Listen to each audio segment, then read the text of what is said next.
President Trump about to address the nation from the White House, requesting for a moment of silence after the deadly midair collision here in our nation's capital.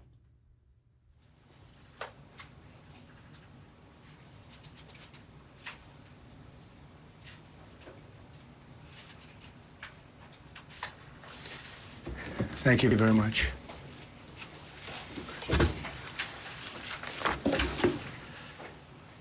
I speak to you this morning in an hour of anguish for our nation. Just before 9 p.m. last night, an American Airlines regional jet carrying 60 passengers and 4 crew collided with an Army Black Hawk helicopter carrying 3 military service members over the Potomac River in Washington, D.C., while on final approach to Reagan National Airport. Both aircraft crashed instantly and were immediately submerged into the icy waters of the Potomac. Real tragedy. The massive search and rescue mission was underway throughout the night, leveraging every asset at our disposal. And I have to say, the local, state, federal, military, including the United States Coast Guard in particular, they've done a phenomenal job. So quick, so fast. It was mobilized immediately. The work has now shifted to a recovery mission. Sadly, there are no survivors. This was a dark and excruciating night in our nation's capital and in our nation's history, and a tragedy of terrible proportions. As one nation, we grieve for every precious soul that has been taken from us so suddenly. And we are a country of, really, we are in mourning. This has really shaken a lot of people, including people, very sadly, from other nations who were on the flight. For the family members back in Wichita, Kansas, here in Washington, D.C., and throughout the United States and in Russia, we have a Russia contingent, some very talented people. Unfortunately, were on that plane. Very, very, very sorry about that. Whose loved ones were aboard the passenger jet. We can only begin to imagine the agony that you're all feeling. Nothing worse.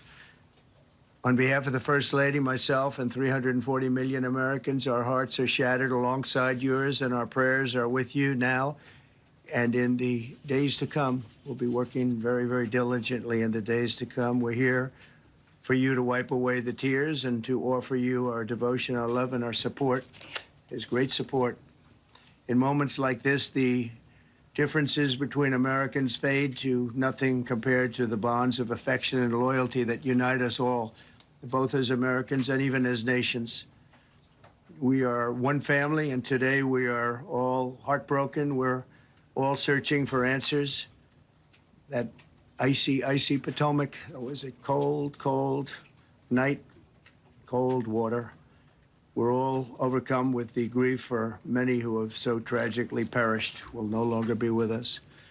Together we take solace in the knowledge that their journey ended not in the cold waters of the Potomac, but in the warm embrace of a loving God.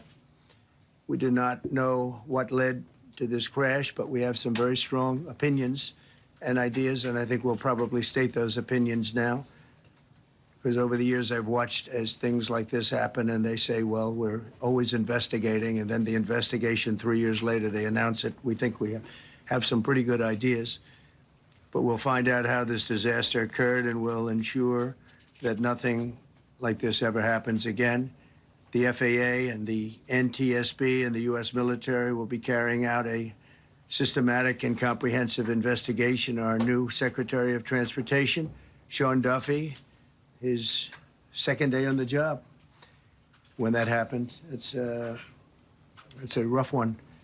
We'll be working tirelessly. He's a great gentleman. The whole group these are great people, and they are working tirelessly to figure out exactly what happened.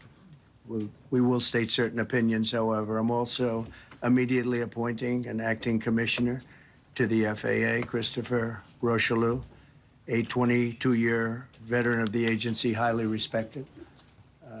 Christopher, thank you very much. Appreciate it. We must have only the highest standards for those who work in our aviation system. I changed the Obama standards from very mediocre at best to extraordinary. You remember that. Only the highest aptitude have to be the highest intellect and psychologically superior people were allowed to qualify for air traffic controllers. That was not so prior to getting there. When I arrived in 2016, I made that change very early on because I always felt this was a job that, and other jobs too, but this was a job that had to be superior intelligence. And we didn't really have that, and we had it. And then when I left office and Biden took over, he changed them back to lower than ever before. I put safety first. Obama, Biden, and the Democrats put policy first. And they put politics at a level that nobody's ever seen, because this was the lowest level. Their policy was horrible, and their politics was even worse. So as you know, last week, long before the crash, I signed an executive order restoring our highest standards for air traffic controllers and other important jobs throughout the country. So it was very interesting. About a week ago, almost upon entering office, I signed something last week that was an executive order, very powerful, on restoring the highest standards of air traffic controllers and others, by the way. Then my administration will set the highest possible bar for aviation safety. We have to have our smartest people. It doesn't matter what they look like, how they speak, who they are. It matters intellect, talent, the word talent. They have to be talented, naturally talented geniuses. You can't have regular people doing that job. They won't be able to do it. But we'll restore faith in American air travel. I'll have more to say about that. I do want to point out that various articles that appeared prior to my entering office, and here's one. The FAA's diversity push includes focus on hiring people with severe intellectual and psychiatric disabilities. That is amazing. And then it says FAA says people with severe disabilities are most underrepresented segment of the workforce, and they want them in, and they want them, they can be air traffic controllers. I don't think so. This was in January 14th, so that was a week before I entered office. They put a big push to put diversity into the FAA's program. Then another article, the Federal Aviation Administration, this was before I got to office, recently, second term.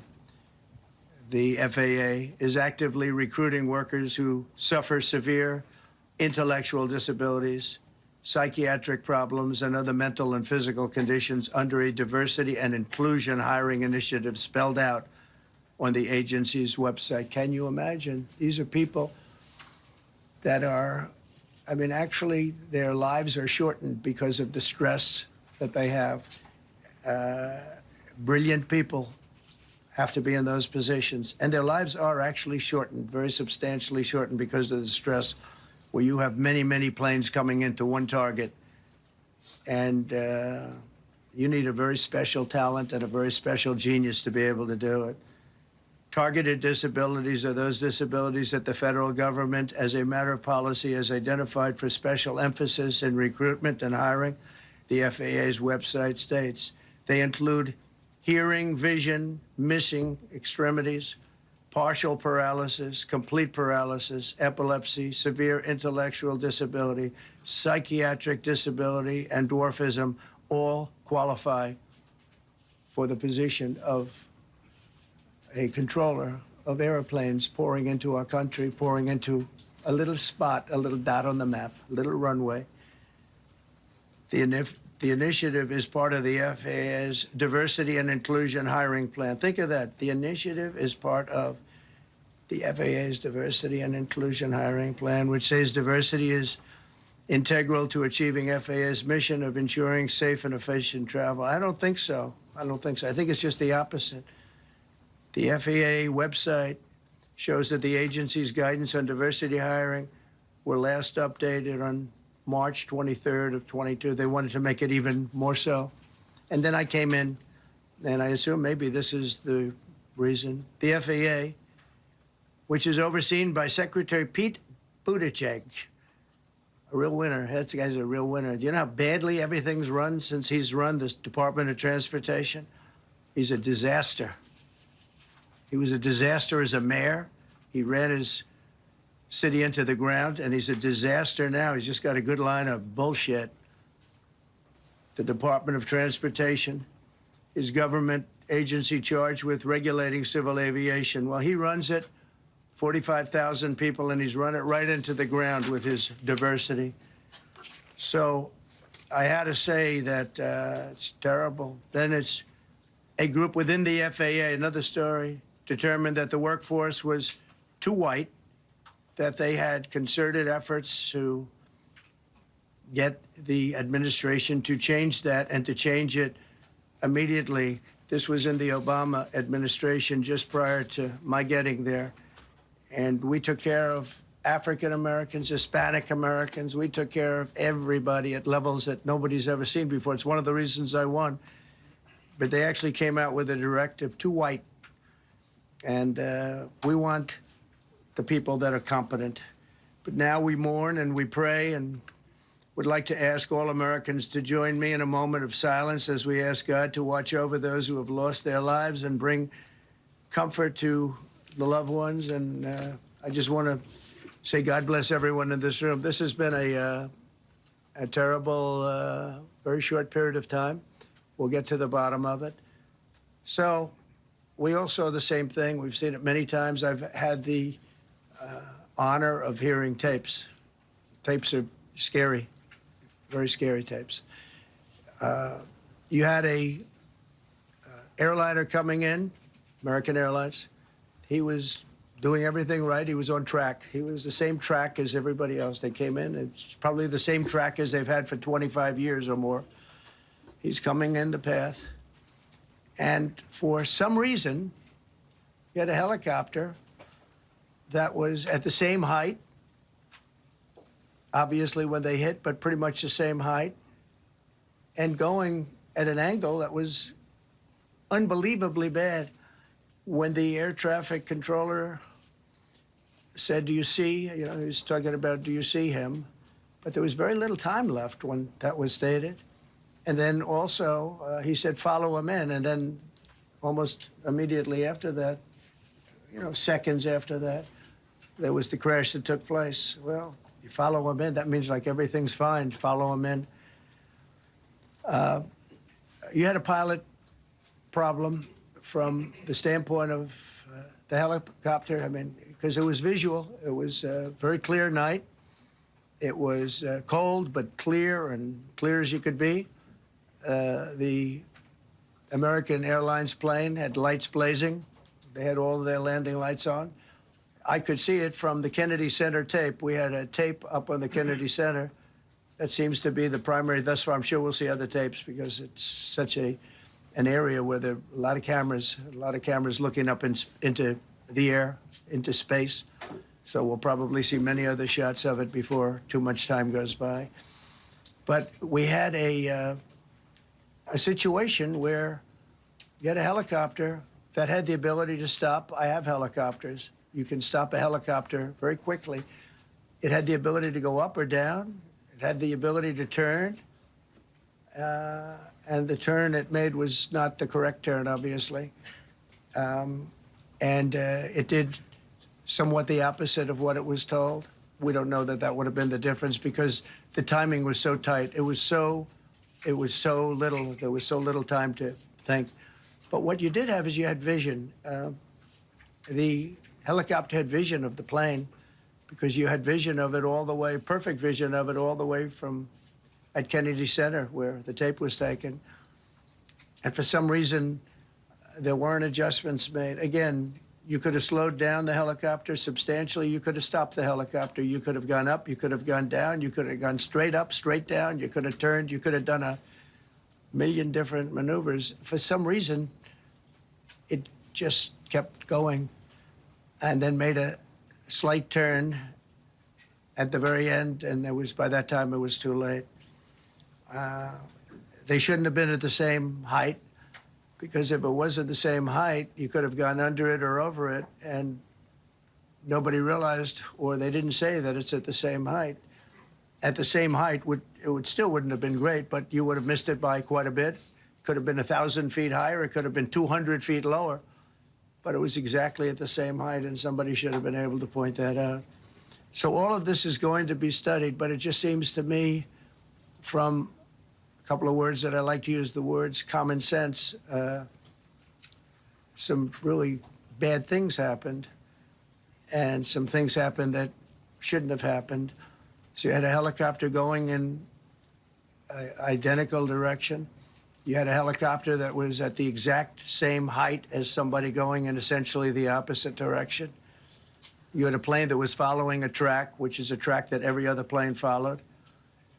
And I don't imagine, I know I've heard today that they might have been following the preceding plane, which was pretty close, but not that close, the preceding plane. But you wouldn't have even been able to see that because of the direction that the helicopter was coming in at. So you had a confluence of bad decisions that were made, and you have people that lost their lives, violently lost their lives. We're going to take a few questions. I'd like to ask our new Secretary of Transportation to say a few words. Sean Duffy, great gentleman, just started. It's not your fault, and I know you agree with me very strongly on intellect and even psychological well-being of the air traffic control. It's such an important position, and I think I can't emphasize stronger. I changed it when I first ran in 2016. I changed it. We had the highest standard that you could have, and then they changed it back. That was Biden, to a standard I read it to you. That was from one of your papers. One of the people in this room actually wrote that. And then I changed it back a few days ago. And unfortunately, that was, we'll see.